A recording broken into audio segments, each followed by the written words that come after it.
दोस्तों, अगर आपके सपने बड़े हो तो आपका संघर्ष बड़ा होगा, और आपका संघर्ष बड़ा होगा तो आपकी मेहनत बड़ी होगी, और अगर आपकी मेहनत बड़ी होगी तो यकीन मानिए आपकी जीत भी बड़ी होगी। दोस्तों, इस बात को सच कर दिखाया देश के सबसे कम उम्र के आईपीएस ऑफिसर बनने वाले साफिन हसन ने। दोस्तों, यह एक प्रेरणा स्रोत कहानी है। गुजरात के सूरत में रहने वाले साफिन हसन की है। साफिन हसन एक मध्य वर्गीय परिवार से थे। साफिन अपने माता पिता के साथ गुजरात के सूरत में रहते थे।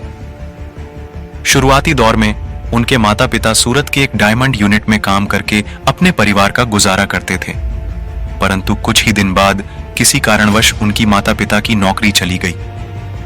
नौकरी चले जाने के बाद उनके परिवार पर तो मानो दुखों का पहाड़ ही टूट पड़ा। नौकरी चले जाने के बाद उनकी परिवार की आर्थिक स्थिति काफी खराब हो गई। परिवार की स्थिति को सुधार करने के लिए घर जाकर इलेक्ट्रिशियन काम करने लगे, और उनकी मां ने घरों और शादियों के समारोह में जाकर रोटियां बनाने का काम करने लगी थी। परिवार की आर्थिक स्थिति इतनी खराब हो चुकी थी कि कुछ पैसा अतिरिक्त कमाने के लिए साफिन हसन के पिता और उनकी माता जाड़े के दिनों में सड़क के किनारे उबले अंडे और चाय बेचा करते थे, अपने परिवार की पालन पोषण कर सकें। और हसीन की पढ़ाई में कोई दिक्कत नहीं हो। साहिल अपने संघर्ष के दिनों को याद करते हुए कहते हैं कि मैं अपनी माँ को सर्दियों में कभी पसीने से भीगा हुआ देखता था। मेरी माँ 3 बजे सुबह उठकर 15 से 200 तक रोज रोटियां बनाती थी, और इतनी मेहनत के बाद मात्र कुछ हजार रुपए ही कमा पाती थी। साफिन हसन ने अपने परिवार को हमेशा पैसों की तंगी से जूझता हुआ देखा है। अपने परिवार को इन परिस्थितियों में देखकर ही साफिन हसन ने जीवन में कुछ करने की ठान ली। अब वे समझ गए थे कि अगर कोई उनके परिवार की दयनीयता को बदल सकता है तो वह खुद है। इस दिन से उन्होंने ठान ली कि अब वे अपने सपनों को पूरा करके ही रहेंगे।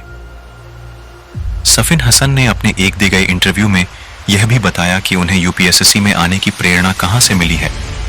वे कहते थे कि जब स्कूल में पढ़ते थे तब एक बार उनके जिले के जिलाधिकारी ने उनके गांव का दौरा किया। जब जिला अधिकारियों उनके गांव में पहुंचे तो गांव के लोगों ने उनका बहुत सम्मान किया। जिला अधिकारी के प्रति गांव वालों का सम्मान और इज्जत देखकर सफीन काफी हैरान थे। जब उन्होंने एक व्यक्ति से पूछा कि यह कौन है जिसके साथ इतने अधिकारी और सुरक्षा गार्ड की गाड़ियां चल रही हैं, तब उन्हें किसी ने बताया कि यह हमारे जिला के जिला अधिकारी हैं और इनका रुतबा किसी राजा से कम नहीं है, इसलिए इन्हें इतना सम्मान दिया जा रहा है। डीएम के रुतबे और काम से प्रभावित होकर ही साफिन ने भविष्य में डीएम बनने का सपना अपने मन में पाल लिया और यह निर्णय कर लिया कि वे डीएम बनकर ही रहेंगे। इसके बाद साफिन हसन ने अपने मजबूत इरादे को लेकर दिल्ली आ गए। दिल्ली आने के बाद भी संघर्ष ने उनका पीछा नहीं छोड़ा। अब उन पर यहां रहने और खाने और कोचिंग की फीस का बोझ था।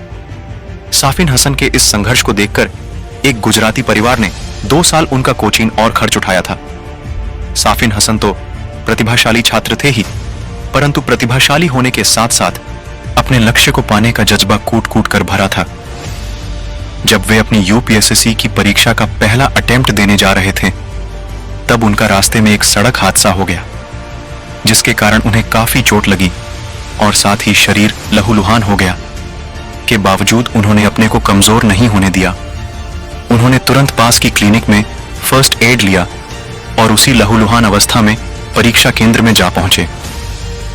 अपने मेहनत, मजबूत इरादे और परिवार के संघर्ष को अपनी ताकत बनाकर 2017 में साफिन हसन देश की सबसे कम उम्र के आईपीएस अधिकारी बन गए। अपनी मेहनत और कठिन परिश्रम के दम पर देश की सबसे कठिन परीक्षा कहे जाने वाली यूपीएससी परीक्षा साफिन हसन यूपीएससी रैंक परीक्षा में 570वीं रैंक हासिल की और सबसे कम उम्र की भारतीय पुलिस सेवा की अधिकारी बन गए हैं। साफिन हसन के संघर्ष और सफलता की कहानी देश के उन लाखों युवाओं को प्रेरणा देती है जो हर साल यूपीएससी और अन्य प्रतियोगी परीक्षा में भाग लेते हैं, पर थोड़ी सी कठिनाई में अपना हौसला खो देते हैं और विपरीत हालातों से हार मानकर अपने लक्ष्य से भटक जाते हैं। साफिन हसन की कहानी हमें बताती है कि कैसे कोई मनुष्य कड़ी मेहनत और अपने लक्ष्य के प्रति एक निष्ठा रख के कठिन से कठिन लक्ष्य को भी हासिल कर सकता है।